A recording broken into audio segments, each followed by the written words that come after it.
자, 우리 성경 말씀 같이 보겠습니다. 사무엘상 17장.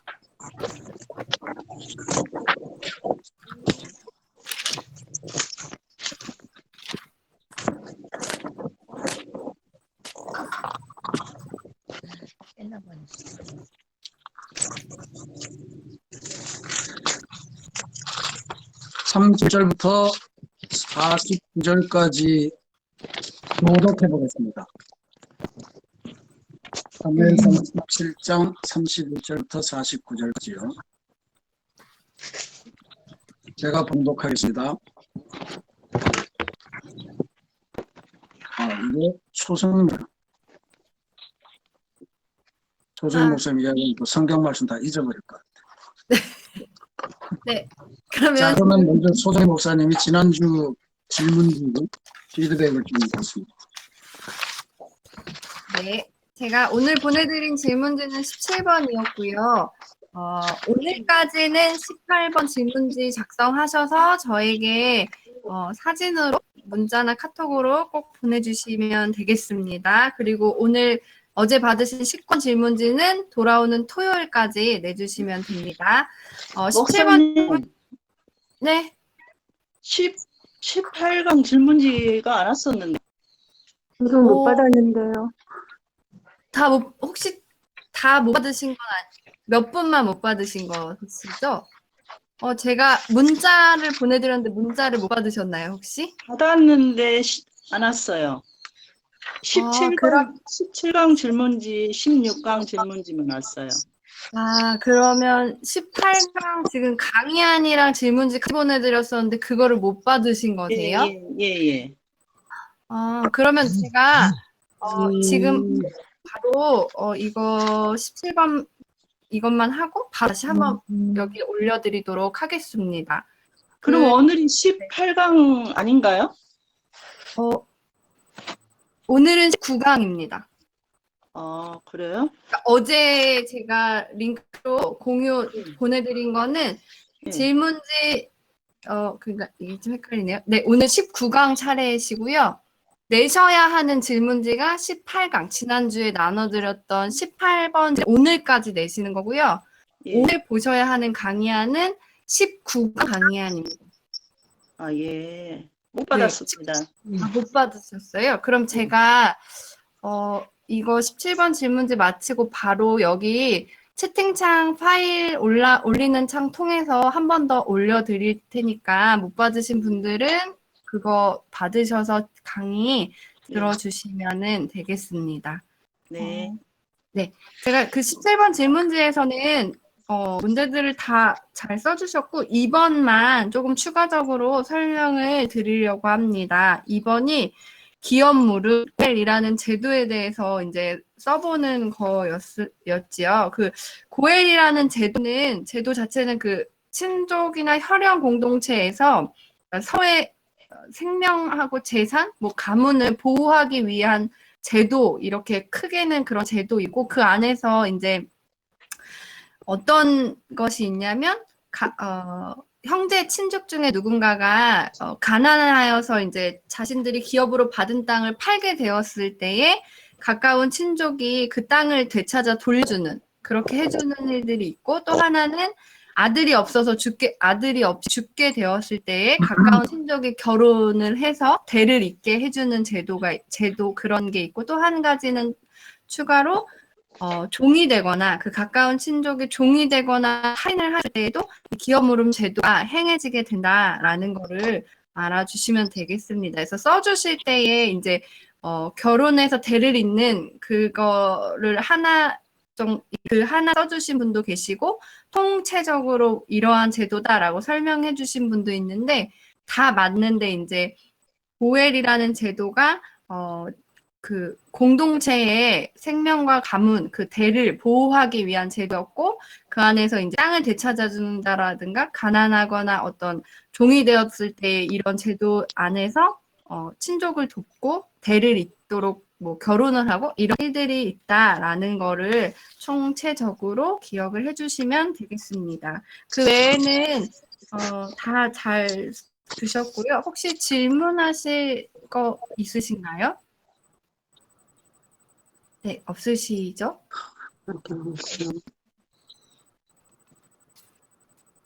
네, 없으시면 저희 담임 목사님과 함께 즐거운 강의를 듣겠습니다.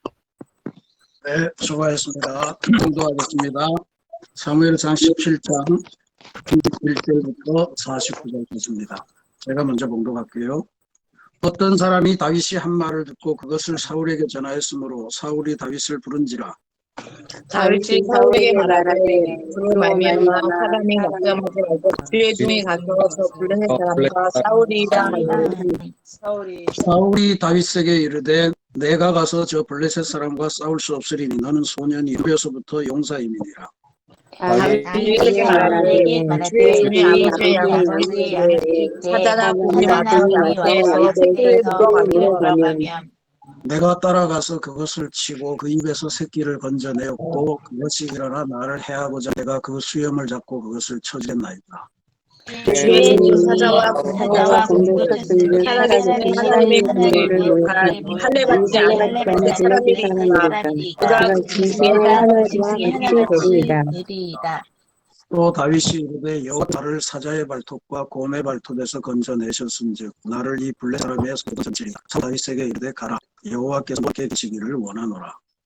이에 자기 군복을 다윗에게 입히고 노트구도 그의 머리에 씌우고 그에게 갑옷을 입히매 다윗이 칼을 군복 위에 차고는 익숙하지 못함으로 시험 들어보다가 사울에게 말하되 익숙하지 못하니 이것을 꼭 하지 못하겠나이다 하고 곧 벗고 손에 막대기를 가지고 손에서 그를 골라서 자기 목자의 주머니에 넣고 손에 물매를 가지고 블레셋 사람에게 나아가니라. 블레셋 사람이 방패든 사람을 앞세우고 다윗에게로 점점 가까이 나가니라. 그 블레셋 사람이 물러가다가 다윗을 다시 여부 없으니 이는 그가 젊고 모가 아름다움이라.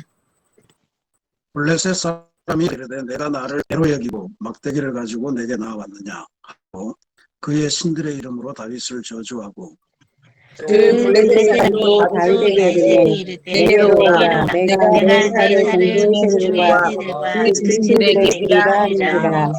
다윗이 블레셋 사람에게 이르되 너는 칼과 창과 단창으로 내게 나아오거니와 나는 만군의 여호와의 이름 곧 내가 모욕하는 이스라엘 군대의 하나님의 이름으로 내게 나아가노라. 오늘 여호와께서 너를 내 손에 넘기시리니 내가 너를 잡을 목을 베고 블레셋 군대의 세를 오늘 문을 땅에 세워 온 땅으로 이스라엘의 알게 하겠고 또 여호와의 구원하심이 칼창에 있지 않으면 이 무리에게 알게 하리라. 저는 여호와의 속신즉 그가 너희를 우리 손에 넘기시리라. 블레셋 사람이 다윗에게로 가까이 올 때 다윗이 사람이 달려가며 빨리 달리며 함께 읽습니다. 손을 주머니에 넣어 돌을 거친 불매로 던져 블레셋의 말을 치매 우리 땅에 박히게 부서지니라. 아멘. 하나님의 말씀입니다. 하나님의 감사합니다. 자, 그러면 화면을 공유하겠습니다.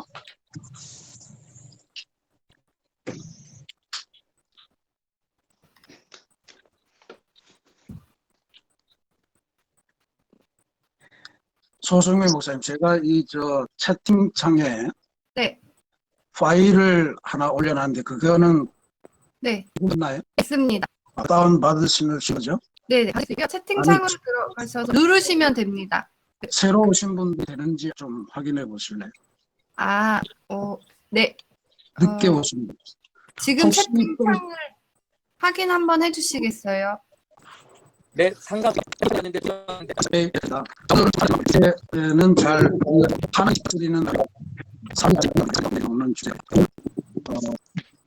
세 가지 내용만 실제로는 두 개입니다. 나는 이것 또한 다윗의 주의 제고 병이 되는 저는 제사하는 사무엘이 있었고 제사하는 나바도 점점 그리고 하나님께 악한 행동을 했다 이렇게 돼 있는 그래서 이 점하고 8장에서 우리 지난주에 보셨듯이 사무엘도 본인에게 주어진 사사직을 도와줬는데 그 도와줬고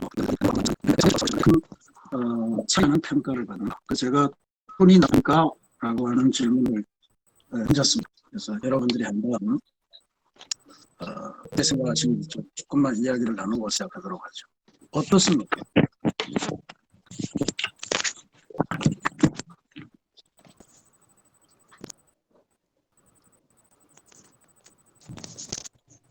대답 안 하실 것 같은데. 안 해보셨어요?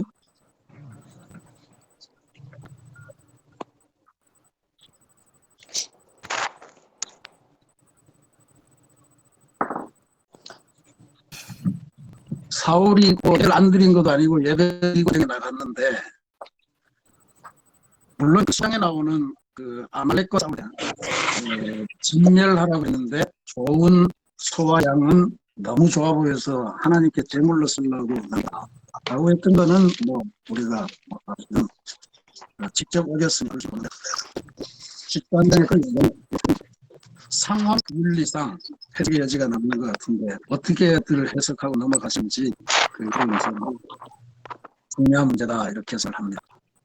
대답을 남겨두고 가겠습니다. 예수의 기도를 이어내는 거라서 아닐까 합니다. 사람을 정해놓고 사울을 그냥 핑계 삼아서 선택된 예수의 족보에서 사울은 그 분이 아닌 게 아니라. 근데 사울도 어차피 기름 부음 받았잖아요. 네.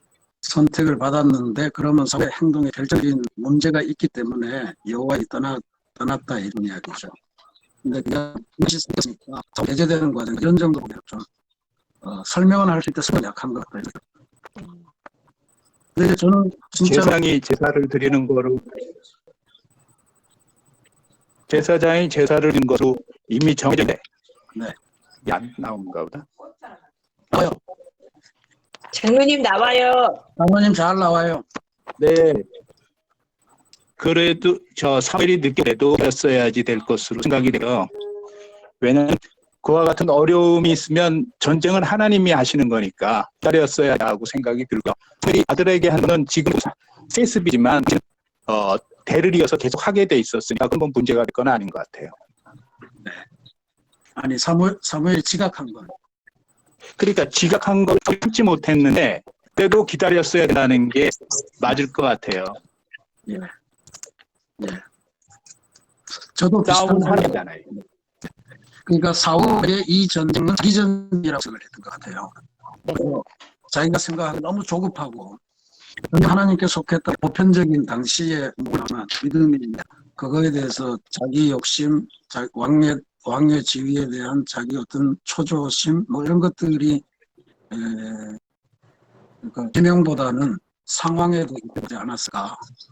근데 이건 우리가 살아갈 때 너무 많이 경험하는 이야기인 것 같아요. 이런 게 좋지 않습니까? 그러면 야곱의 아들을 주겠다 라고 했는데 믿었죠. 믿었는데 세월이 지나가서 안 되니까 첩을 동원해서 아들을 낳고 그게 약속이 성취된 것이라고 믿게 되는 그런 것은 이게 우리 이런 건가. 그것에서는 좀 이 문제를 잘 해볼 필요하고 아마 이건 사울의 삶 전반에 대해서 아주 상징적으로 하나님의 영이 사울에게 떠나가는 대변적인 요인을 준다 이렇게 생각했을 때 이 문제를 좀 보았습니다. 자, 그럼 사울의 삶으로 한번 들어가 봅니다.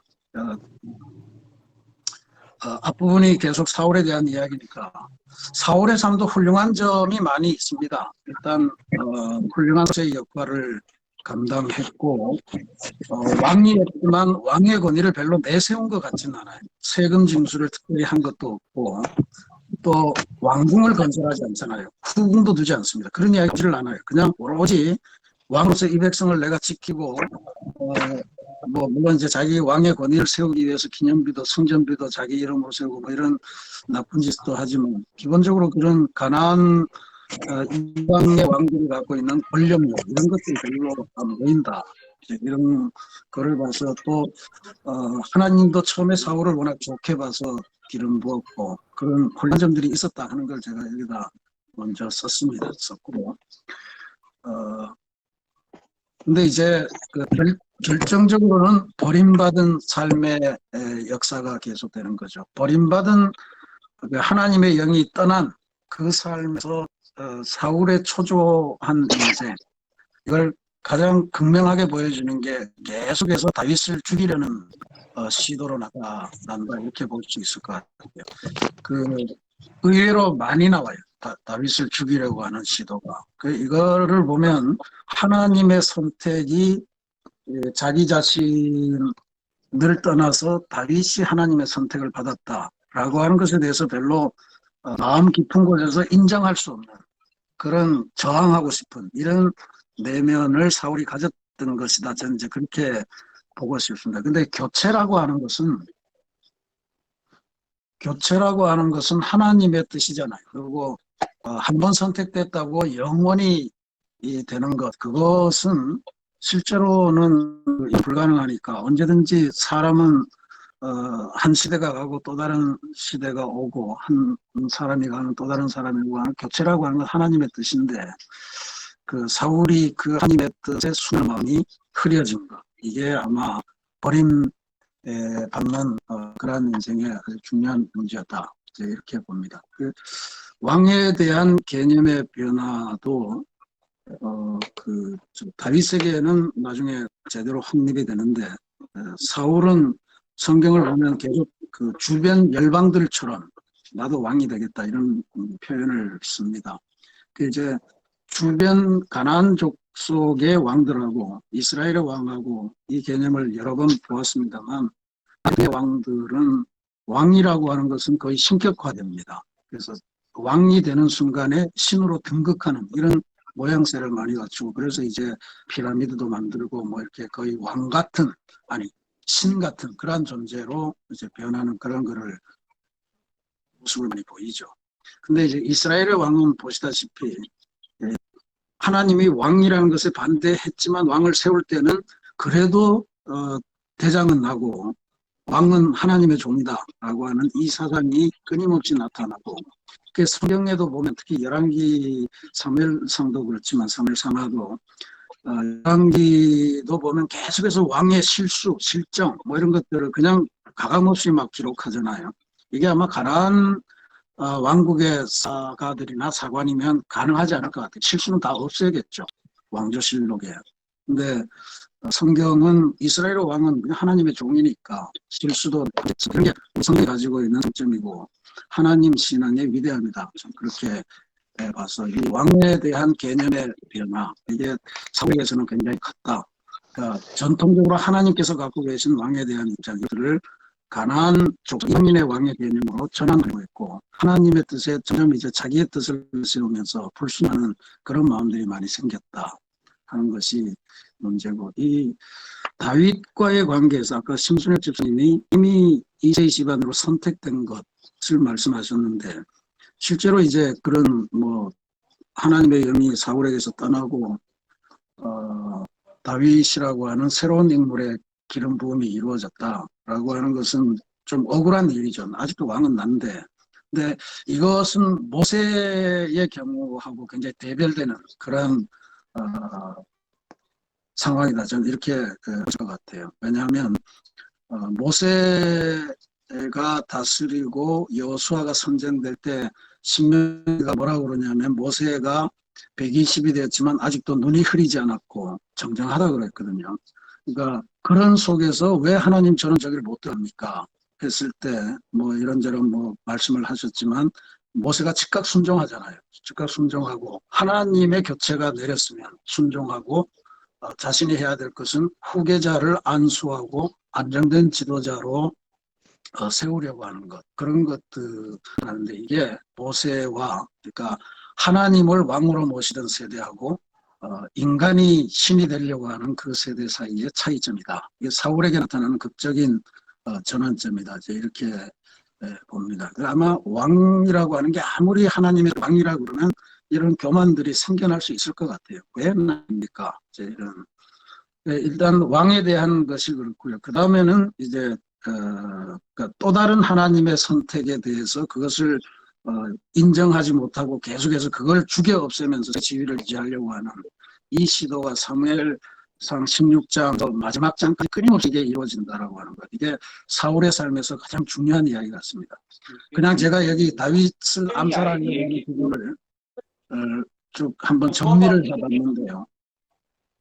그러니까 아주 비근하게는 그렇습니다. 자기의 사랑하는 사람들이 뭐 사랑하는 자녀들이죠. 요나단, 그다음에 미갈 이런 사람들이 아버지인 자기 편을 안 들고 점점 편이 되어 간단 말이죠. 그러니까 거기에 신하들도 동료하고 또 사람들은 사울이 죽인 사람은 천천히고 다윗이 죽인 사람은 만만이라 뭐 이런 노래를 부르니까 왜 다윗은 만만이라고 자기한테는 천천히 수식어밖에 안 붙이냐 뭐 이런 게 막 질투가 나고 막 미치겠는 거죠. 그러니까 이런 상황 속에서 공중악사인 다윗이 자기를 위해서 죽음을 타는데 그걸 그냥 창을 던져서 죽이려고 했고 또 그때 당시에는 그럴 수 있었을 것 같습니다만 이 딸들을 이용해서 다윗을 죽이려고 투옥이 지금 어떻게 돼 있습니까? 공유가 멈췄습니다. 이제 네, 화면 공유가 꺼졌습니다.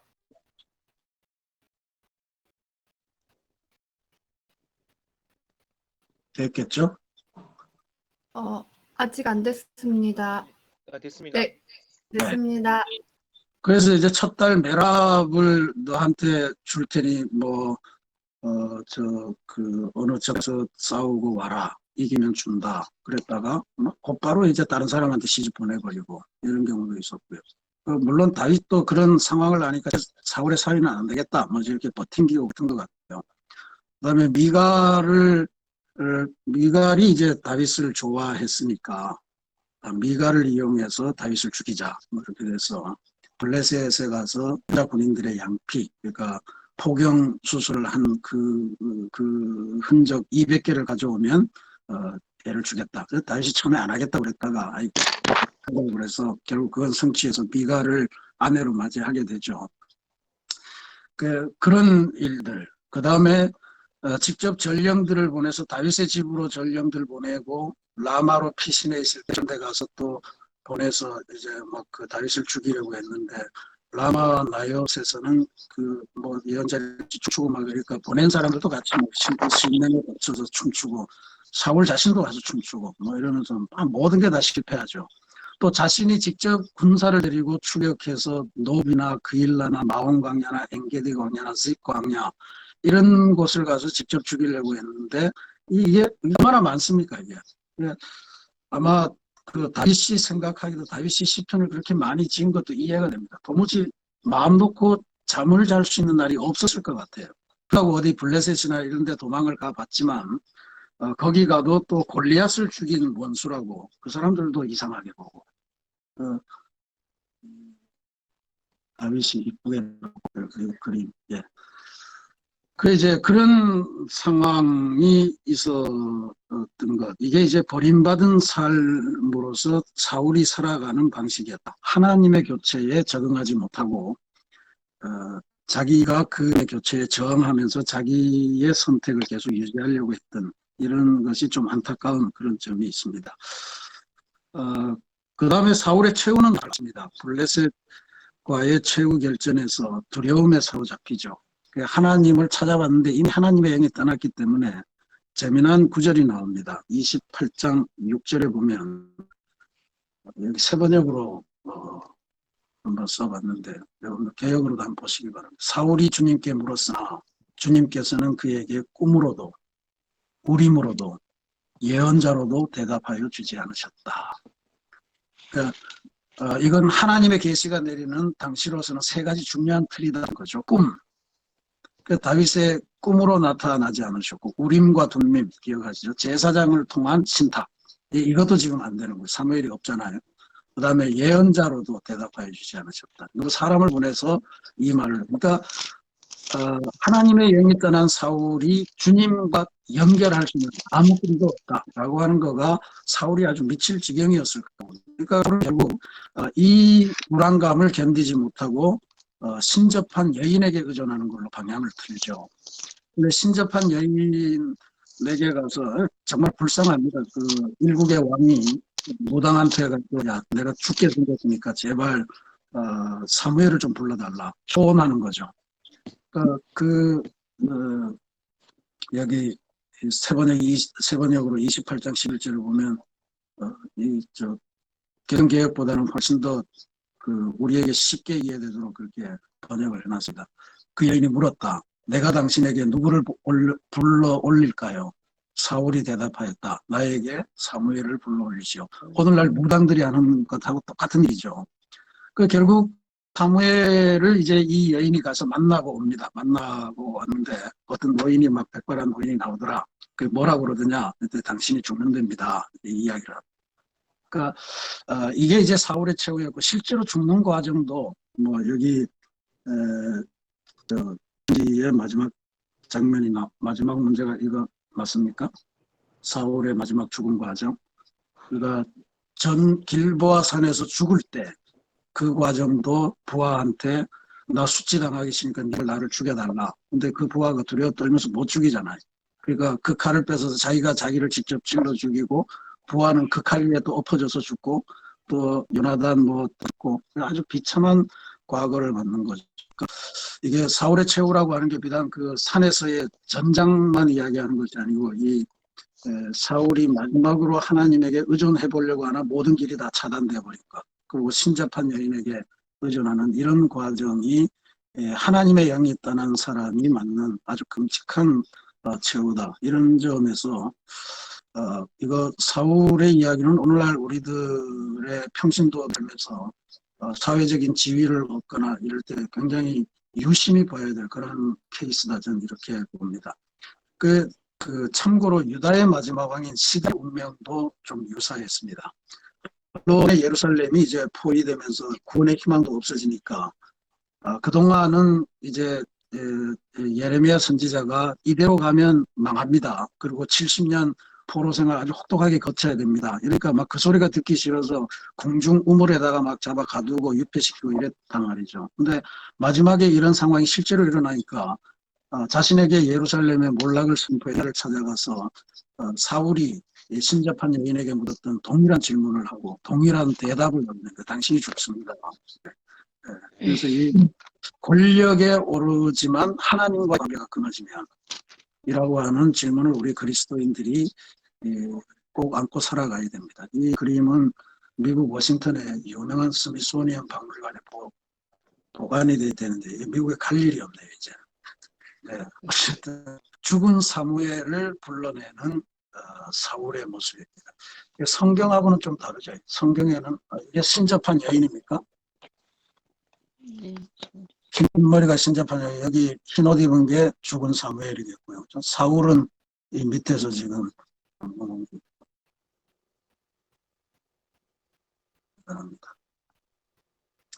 자, 사울의 삶은 그래서 우리 평신도들이 특별히 한다라고 하는 것을 얼마나 두렵게 여겨야 되는가 하는 점을 제가 좀 말씀드리고 싶어서 이 말씀을 드렸고요. 그 다음에는 이제 오늘 우리의 중심 내용이 되는 다윗의 삶입니다. 이때까지가 다윗이 아주 승승장, 다윗의 일생에도 뭐 다음 시간에 다시 보겠습니다만 상명과 하강 국면이 있습니다. 왕이 되기 전까지는 사실 상승 국면이에요.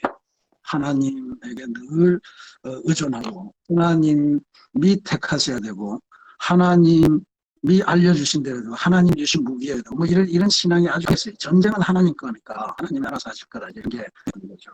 그것을 한번 보겠습니다. 일단 선택받은 이 16장에 나오는 선택받은 이야기는 잘 알죠. 믿음의 조상 아브라함은 7명의 아들이 잘못된 복음상 가죠. 이세에게는 7명의 아들이 있었는데요. 뭐 이렇게 가야 되고.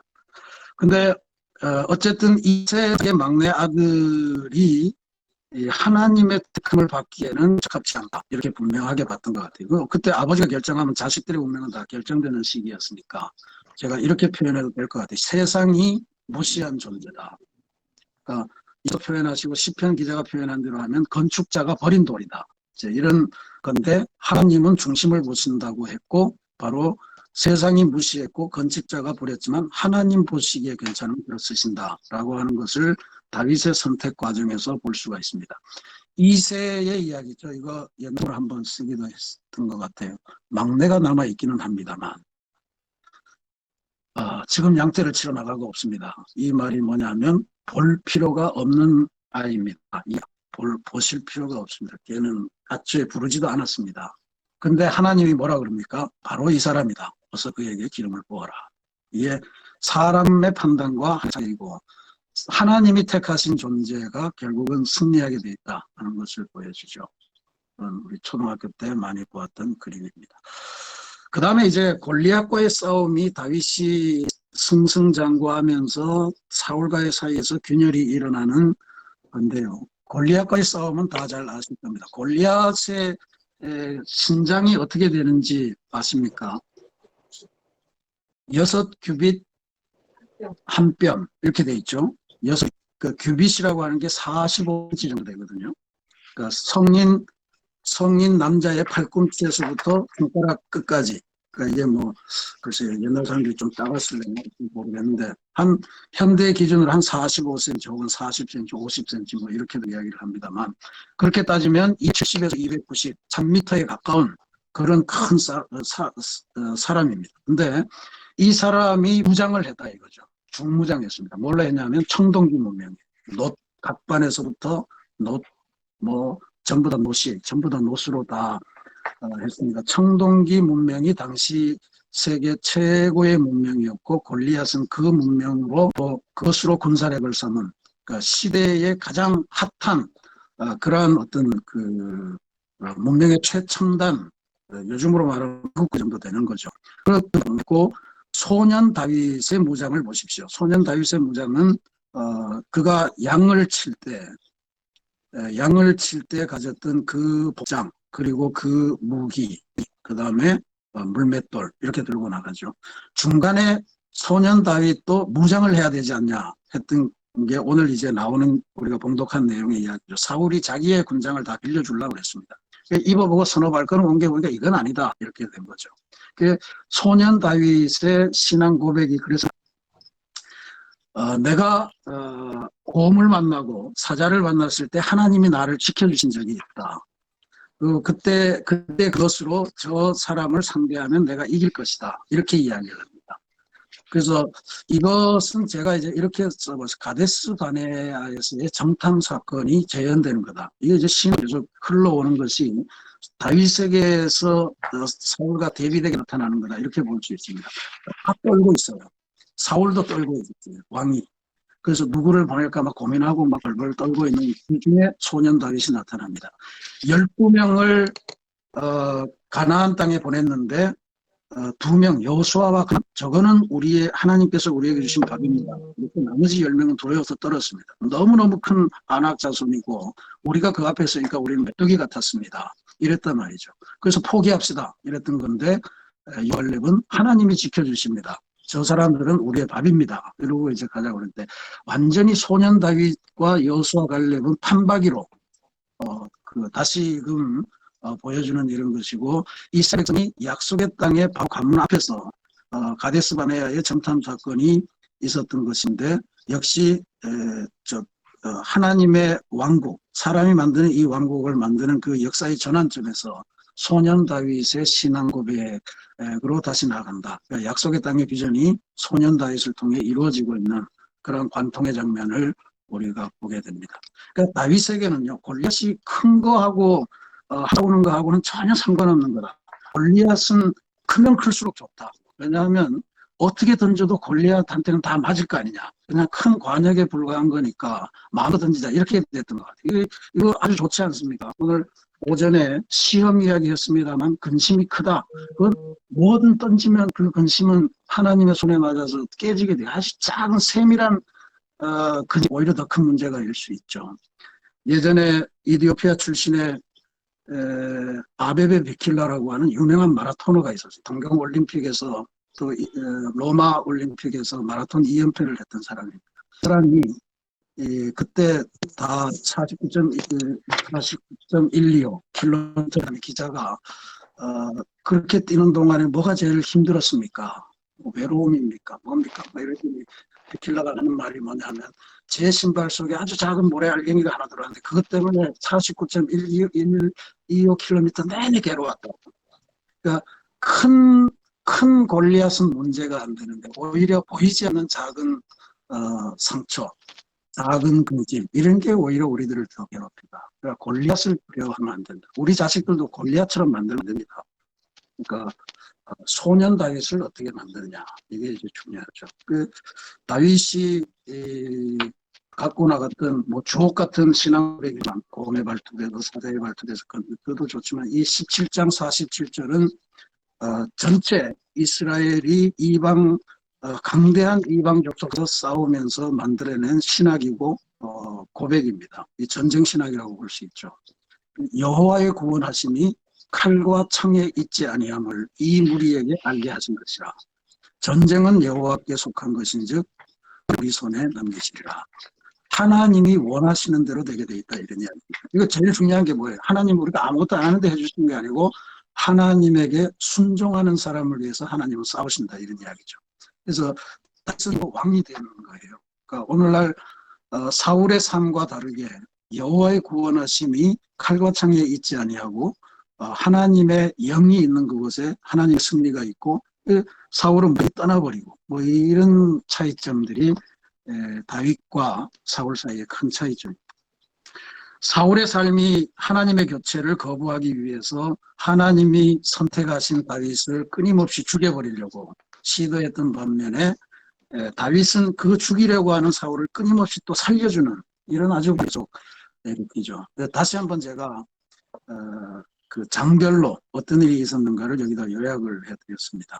18장에서는 매장마다 이런 게 나오고 18장에서는 수금 타는 다윗을 향해 2번 창을 던졌고 전쟁터에서 죽게 하려고 가서 이기면 뭐 딸을 주겠다며 이래가지고 그냥 그 편지 보내서 이건 다윗이 우리아를 죽게 했던 그 방법이기도 하죠.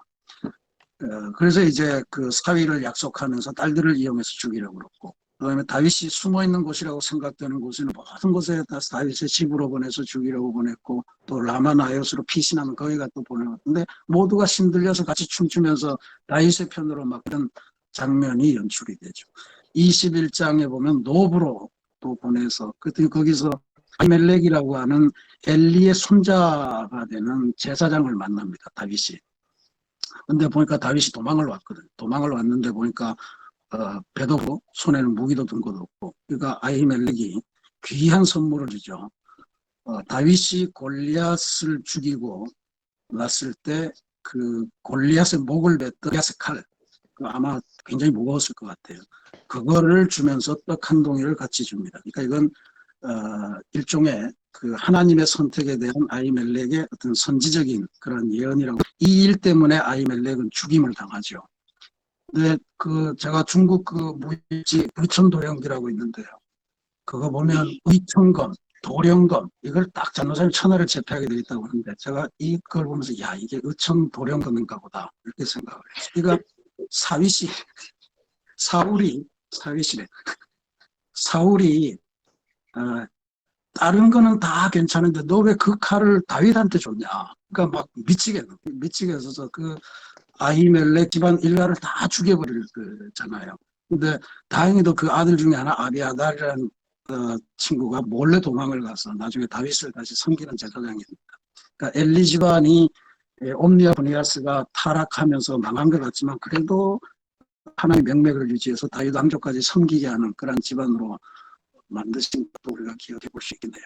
그러니까 다윗이 이런 속에서 막 다 죽으니까 옆에 있는 사람들이 다 죽고 하니까 할 수 없이 또 이제 블레셋으로 망명을 하잖아요. 블레셋 또 망명했다가 쫓겨나다 또 망명하고 뭐 하여튼 이 시편이 안 나올 수 없는 그런 사이. 가드에 가니까 저 사람이 이 골리앗을 죽인 사람 아니냐. 그래서 사람들이 또 저걸 어떻게 죽이자 막 이렇게 되니까 거기서 아주 미친 사람 흉내내면서 막 침을 질질 흘리고 머리를 산발하고 막 미친놈 흉내내면서 간신히 빠져나오는 이런 상황도 보이는 게 21장입니다. 그 다음에 22장에는 이제 그렇게 이제 가드를 도망쳐 나와서 아둘람 굴에 숨어들고, 근데 그 굴에 숨어 있다는 이야기를 온 동네 부랑아들이, 저분이야말로 그러니까 거지 왕자가 됩니다. 거지 왕자가 돼서 사지. 주몽 보면 이 비슷한 이야기가 동굴 속에서. 근데 이 400명이 600명이 되고 그러면서 이제 그 안에서 자기의 세력을 키우고, 제가 이걸 딱 보면서 왕위를 차지했던 사울은 가는 데마다 실패하고 가는 데마다 고통당하고 뭐 가는 데마다 조롱당하고 이런데, 한 선택하고 하나님의 영이 머무는 사람은 도망가는 중에도 계속해서 성공을 하더라고요. 이거 보면서 야, 이거 참 대단하다. 아둘람 굴에 이게 400명이 사는데 사울이 다윗을 공격하러 와도 그 남의 생활 터전에 와서 볼 일을 본 거예요. 그러니까 얼마나 신경질 나겠어요. 그래서 좀 죽였어야 되는데, 다윗은 사울을 죽이지 않고 사울의 옷자락을 뒤에서 살그머니 잘랐다고 그러죠. 그리고 나중에 볼일보 나가는 사울을 향해서 야, 내가 너 죽일 수 있었다. 이게 증거다. 그러니까 사울이 또 희한하게 후회를 잘하더라. 금방 또 내가 잘못했다. 하나님 왜 나를 이렇게 하십니까? 이러면서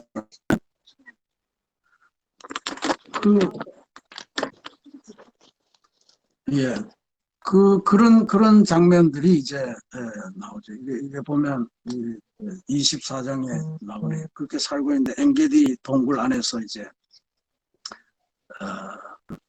이거 맞나? 네, 맞는 이야기죠. 그래서 왜 남의 그 동굴 속에 그 생활터전 속에 가서 물론 몰랐겠죠. 그러고 23장에는 그일라라고 하는 지역을 이제 도와서 블레셋하고 싸워가지고 이제 다시 부활을 증언하고, 계속해서 고난 속에서 도망다니면서도 다윗의 세는 점점 불어나는 이런 거를 보입니다. 그다음에 25장에 가면 이제 이건 또 뭐 아비가일에 대한 이야기를 하기 위해서 이런 것 같은데, 나발이라고 하는 이름도 아주 미련하게 생긴 사람인데, 이 나발이라고 하는 사람이 양이 3,000마리예요. 소로 1,000마리인가. 어마어마한 부자죠. 지금으로 따져도 엄청난 목장 중 다윗 일행이 이제 거기에 양을 돌봐주면서 목동이니까 그러면서 이제 부탁을 하는데 먹을 거를 안 줬나 봐요. 더 기업주죠. 그러니까 다윗이 딱 경고를 보내고 이제 안 되겠다 해서 딱 군사를 몰고 가는데, 그 일을 알아차리고 아비가 나서서 제가 대해서 사과합니다. 그리고 이제 선물을 갖다 바치고 달랬는데 돌아와서 10일 후에 나발이 죽더라 이런 이야기. 그리고 난 다음에 다윗이 아비가일을 아내로 택했다. 그리고 이제 나발의 재산 전체를 차지하는, 이게 뭐 윤리적으로는 어떻게 해석해야 될지 모르지만 어쨌든 다윗의 군사, 다윗의 재산 이런 것들이 점점 위기 속에서 과정에 확대되는 그런 과정을 말이에요. 죽음을 피해서 도망다니는데 새는 점점 불어나고 여유는 점점 생기고 이러죠. 25장 이 아비가일의 이야기에서 느낀 점을 적으라고 그랬더니 어떤 사람은 왜 남자가 사고 친 거를 맨날 여자들이 그냥 이런 이야기를 하는 사람. 그게 인생인가? 이런 이야기 하는 사람도 있더라고요. 그러게. 누굽니까? 그러게.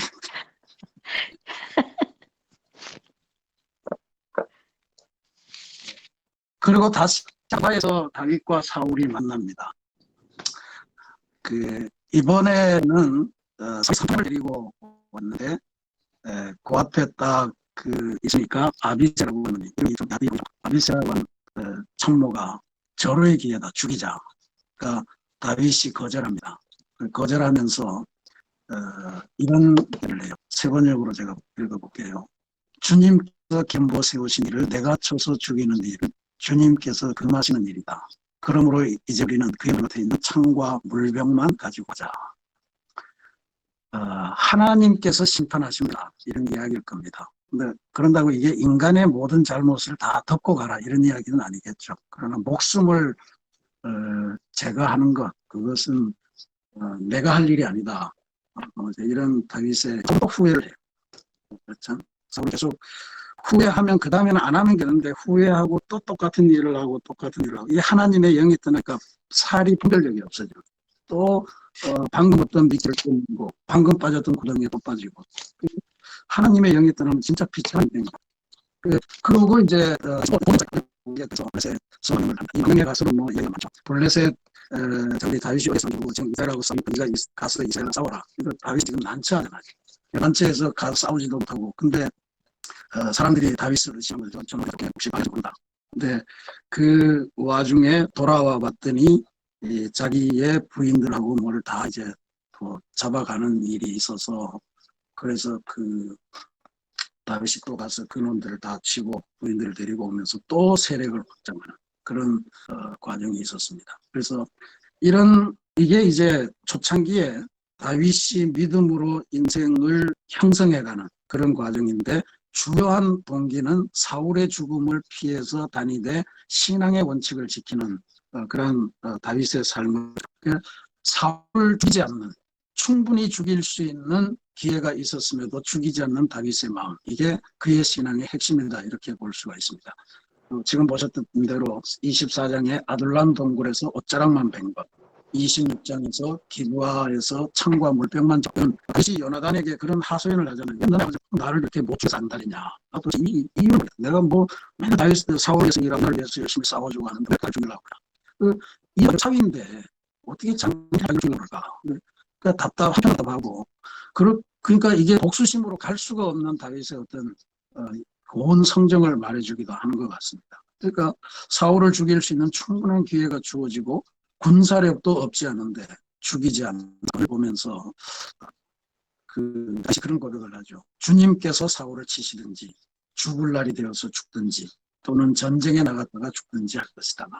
하나님이 알아서 하실 것이다. 이런 이야기입니다. 그래서 그 과정을 생에 대한 다윗의 입장 또 하나님의 역사에 대한 그 다윗의 입장을 우리가 잘 알 수가 있습니다. 그러면서요 이게 오늘 처럼 말씀드리면 사울과 다윗이 다 왕정 국가, 왕정제도 여러 가지 하나님 택함받은 두 사람인데 두 사람의 선택은 사울도 선택이 좋았잖아요. 아주 용모가 준수하고 다른 사람들보다 머리 하나가 더 크다. 아주 기골이 장대한 그런 모습을 갖고 굉장히 신앙적인 지파 소속이고 그런데 차이가 나는 것의 핵심이 뭐겠느냐. 제가 한번 정리를 해보니까 사울은 하나님의 뜻을 저지해 가면서까지 자신의 자리, 자신의 기업을 다윗에게는 하나님께서 세우신 왕이니 설령 문제가 있더라도 하나님 직접 처리하도록 한다. 이런 인식이 있었고 이거는 아까 다시 사울에게 살면서 말씀드렸던 것처럼 왕이라고 하는 존재에 대한 인식의 차이에서 비롯되었다고 볼 수 있습니다. 사울은 자기가 하나님의 기름 부음을 받았지만 기본적으로 이 나는 나의 것이고 나는 이제 가나안의 열방의 왕처럼 그렇게 생각할 거다. 그러니까 기적으로 사람을 만들어가는 것. 한편 다윗도 뭐 하나님 보시기에 악한 일을 많이 하긴 했지만 기본적으로 늘 하나님의 선택을 묻습니다. 하나님의 선택에 의존해서 하나님의 왕국을 만들고 자기는 그의 종으로 섬기려고 하는 그런 과정인데 그런 것의 차이가 결정적으로 나타나지 않았겠는가 이런 생각을 하게 됩니다. 그래서 사울과 다윗을 보면서 이건 지금 굉장히 중요한 케이스 같아요. 인생이 승승장구할 때 인생의 중요한 기로에 섰을 때 우리가 하나님의 영이 함께 하느냐 하나님의 영이 떠나느냐 이 주님께서 말씀하시는 장면 멈춰서 이것을 할 수 있는 그런 어떤 이것이 가장 중요하다라고 하는 것을 다시 한번 보여줍니다. 그래서 사울의 삶을 살지 마시고 다윗의 믿음을 배우시면서 사시는 것. 이게 오늘 우리 TV 우리에게 주는 가장 큰 교훈이라 믿습니다. 그 배경하에서 다윗이 여호와는 나의 목자시니 내게 부족함이 없으리로다. 이런 고백을 했고요. 그가 나를 푸른 풀밭에 누이시고 쉴만한 물가로 인도하시는도다. 이게 황당하다 아니고 동굴에 가서 숨어 살고 남이 막 볼일 보는 그 옆에서 냄새 맡으면서 살아야 되고 이런 건데 푸른 풀밭에 부족함 없이 살았다 이렇게 고백합니다. 사망의 무자기를 다닐 때 주의 막대기와 지팡이가 나를 아니하나이다. 이런 고백인데 그토록 죽이려고 온 군대가 3,000명이나 되는 군대가 한 사람 죽이려고 사방을 포위하고 들어오는데도 주님의 막대기가 지키니까 언제나 보호심을 받는다. 그래서 원수에서 상을 주신 블레셋 망명했을 때나 뭐 다양한 경우에서 다 하나님의 도움 가운데 살아갔던 그 다윗의 이 노동부에 이게 우리 성도님들의 다음 주에는 실제로 다윗이 왕으로 왕국을 만들어가는 아까 말씀드린 대로 실제 다윗 인생의 하강 국면에 대한 다윗의 실수로 그런 측면을 한번 보도록 하겠습니다. 혹시 질문이나 토론하고 싶은 사항이 있으면 같이 나누시고 오늘 강의는 마치도록 하겠습니다. 화면을 다시 돌리겠습니다.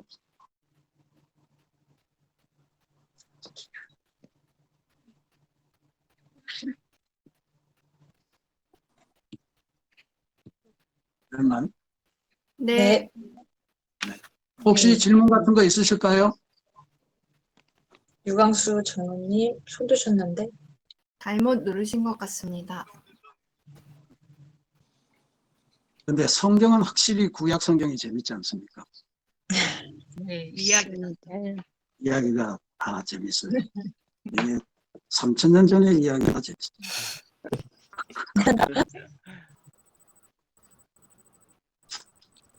근데 이렇게 재밌는 이야기 들으면 이렇게 심각하세요. 세대인 만큼. 이거는 네. 우선이 성공 안 하시고 계속 좀 돌아가시면서 아니 잘안 되더니 이제 다시 또 한번 다시 또 보시니까 세트한 게 돼요. 네, 그 중대본에